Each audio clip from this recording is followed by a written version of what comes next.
several things, and he's got the Sundance UFO Con coming up, Sundance Indian UFO Con in Houston, Texas in January. And so be looking for Daryl. We'll have him back when he's not on the road. But right now, Ken Johnston, he's around Albuquerque, and he just did a wonderful thing with Stargate to the Cosmos for us with Janet Carroll Lesson and Barbara Lindsay and many other people. So, Bill, if you will, say hi to Ken, and let's let Ken introduce himself. Ken, are you there? Oh, I certainly am, and I apologize for not being a little earlier, but you know how it goes when you're trying to feed a whole bunch of horses. No, I wouldn't know what it's like. I have heard that there's a lot of starving horses in the world, but you've obviously taken on a few horses. Well, introduce yourself. Introduce yourself, because this is going to be on YouTube. Go ahead. Okay. Introduce my yourself. name is Ken Johnston. Yeah, that's with a T. Johnston. Because it'd be amazed how many people say, I contacted you and I left you messages and you don't even get back with me. And I say, well, let me guess. You put it to Ken Johnston, didn't you? He said, yes, I did. Put a T in my name and I'll answer you. Anyway, I was one of the original 4 civilian astronauts in the Apollo program with the Grumman Aerospace Corporation. They hired us to test the lunar module in the vacuum chambers at Johnson Space Center, and then turn around and help train the NASA astronauts so that they could fly it and go to the moon. So I was very active in that, and for the longest period of time, I thought that, we were the fastest things in the world, and we were the first ones to get land on the moon. And you know what? Now that I've gotten a little older and I've gotten a little bit more involved in the secret space program, I'm starting to realize that we were already there. So there's a lot going on that is just now coming forward, and we all need those people need to come forward, and we all talk about it together. And I'm not worried anymore about something happening to me, because all the records I kept have been filed down at Roswell, New Mexico, the UFO capital of the world, if you will. So there, my records and the files and the documents and everything are all in their vaults. And if you want to find out, contact them. All right. So I'm excited about helping to try to get everything forward, and what was it now I'm calling the full disclosure. Let's get the truth out to everybody. With that, I'll shut up and let you call me. Well, I wanted Bill, if you don't mind bringing Ken into the open walk, and then we have Mike from Singapore. He's one of our regulars and has been for the last couple of years. He really listened to us from the beginning, but he just couldn't make himself known. He's in communication and helping over in Singapore with all the communications around the world. So there's a lot of guys in let me explain, Ken. You remember back when you worked with a lot of government people, but you couldn't really go out and be on, like, shows and radio shows, and then all of a sudden you went and you started in 1995. Well, that still goes on in other countries, and I'll let you talk to Mike in a few minutes, but he can't be real out there, even though we may know who he is in one level of, like, national, or what would they call it, in communications, you know what I'm saying? But anyway, so he's here. But you just think about it before you got with, now, Bill, Ken Johnston came out with the man on Mars, so to speak, and I need you to talk to him, if you will, because I would like to get through this thing where we were covering up walking on the moon. At least your opinion. I was there during the NASA days in the 60s, and so was Ken. And now we're called whistleblowers because we're sharing parts that maybe people didn't know. But I say if it's out there, and people should know it and probably do, we're just piecing the pieces together. And I'm not talking about Antarctica, but I'm talking about what we know. And maybe it's a little bit of Linda Moulton Howe, a little Richard Dolan, a little Dr. Sala, and a little Dr. Stephen Greer. But all of those are researchers, investigators, just like we are. It's just we come way, way back, and so does Daryl Sims and Dr. Bruce Maccabee with us. But, Bill, while Ken's here, and we never know how long we're going to have anybody because my husband's already passed and had quite a lot to share, what would you like to ask Bill, and how can we bring him into this open walk? Because I want y'all to talk about that movie. Was it Sidney Pollack or something? Because Ken was grilled by somebody, and it's on YouTube now. And Ken, you may want to share that. Remember when he was asking about the movie that was made in case we didn't walk on the moon? Bill, do you know what I'm talking about? Okay, so is that alluding to the moon hoax theory? Yes. The supposed conspiracy theory that we never really went to the moon is all staged.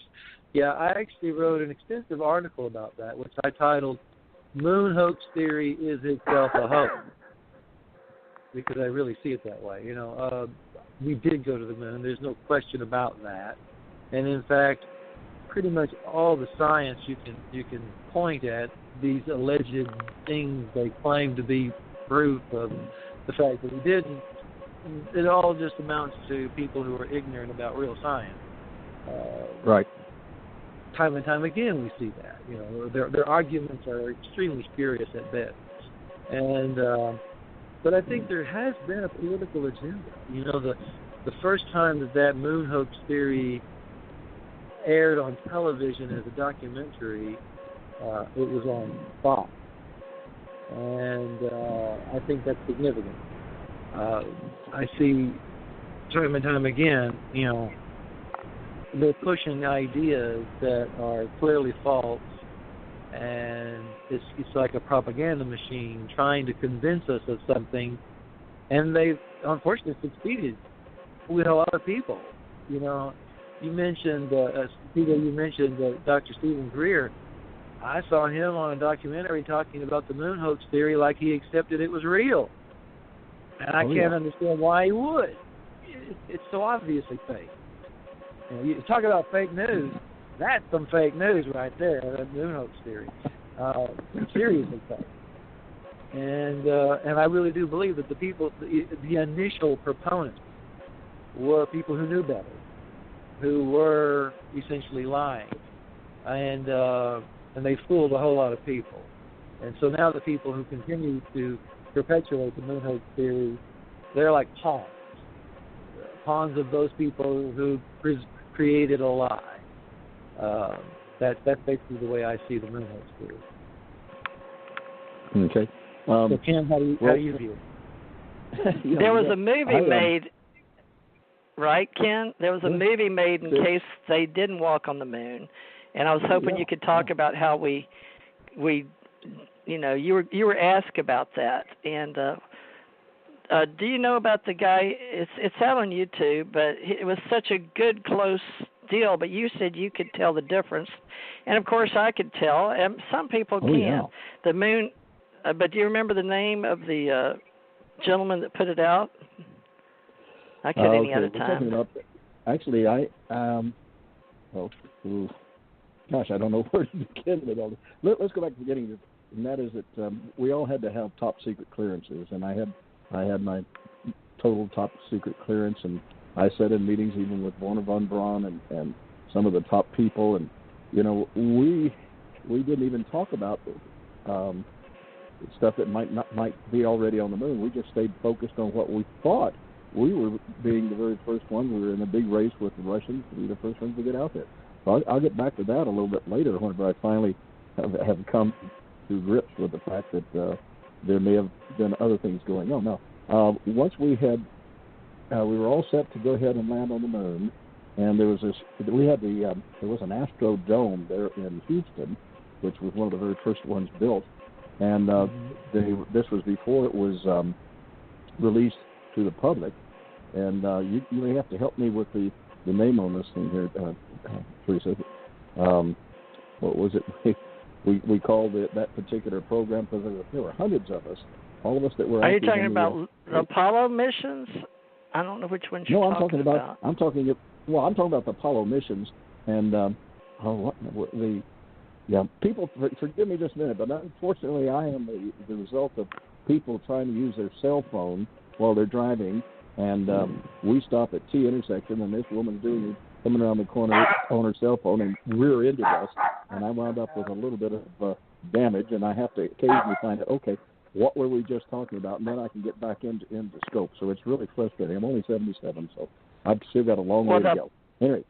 The Apollo program, we had it from program duration, actually, 1960 to 1972, okay? So in between there, the humans going to the moon, most of us know that it's true, but the ones that you and I were probably involved in, I know was 1969, and you worked with Neil Armstrong and Buzz Aldrin and Jim Lovell and Gus Grissom, Alan Shepard. I know all those names. All of them. Yeah, all of them. Yes. Yeah. So we were during that period, folks, and he and I were in the buildings. Building 1 is the one a lot of you may have gone to when you visited. And had been given talks, but it was designed for humans to land on the moon, and a lot of us believe that the Kennedy had put that out to everybody. Why am I picking myself up? I'm looking to see if I have any more phones on. But Ken helped train the astronauts during the space race. And it was really to get there. Soviet Union has set up Sputnik. And prior to that, we can talk about World War II, but we really did help the world building up the planet again after World War II, Korean War. And the Soviet Union and we were in competition, what we called the space race. And then ongoing in the Cold War. So landing on the moon, that was pretty important, and it was very famously quoted that we were going to the moon in President John F. Kennedy's speech in 1962. So President Kennedy has become a mainstay and a big seller at the conferences, especially with Jim Mann. He was big in Texas, where all of us were. And he was a great researcher, and I've got him on AeroCop. And he was working with some other friends of mine in publishing and all that. But just the fact that the world that he was wanting to create was becoming controversial, competing. But we were competing for space, I guess one might say. But in the Soviets, now, they sent an unmanned spacecraft to the moon in roughly they say 1959, but unless we were up there in space, we don't know. So don't we take that for granted? But I did see Sputnik myself. I think that was 1957, but Bill, you can look that up. So we don't know why people, but I've asked Ken to help me establish, and any of you engineers that worked during those days, I worked with TRW friends and Grumman friends and Frank Borman with, why did I just go blank? Ken, I'm doing it too, but okay. So you and I need to, I guess between the two of us and Bill here, we'll figure this out. People want us to talk about this, okay? But there was a filmmaker that talked about it, but he was Aaron Rainin. He directed and produced Did We Go, which made it controversial. And Jack White, he's gone now. He was a photo historian. He tried to prove forgery in photos, and the Zapruder film about the John F. Kennedy. And I think conspiracy theories, I don't know if they were before John F. Kennedy, but I didn't have the internet to refer to back then. So it takes a lot of research to go back and look at that. But Ken worked during the Apollo missions and helped a lot of people. But Ken, you worked with all the film industry, and I think how you wound up doing these UFO conferences was not only did you train with the astronauts and train them and use the suits, just because you didn't go up into space, we're going to get into that. But we have various people that know that Apollo missions, and you got to be helping the children in education and the Air Force and all your experience. You have been instrumental in setting the record straight in public relations for many of the old guys, okay? And working with Neil Armstrong, Buzz Aldrin, Jim Lovell, they would know who you are, Alan Shepard, all those people. So the point is I was trying to make is there's all kind of people,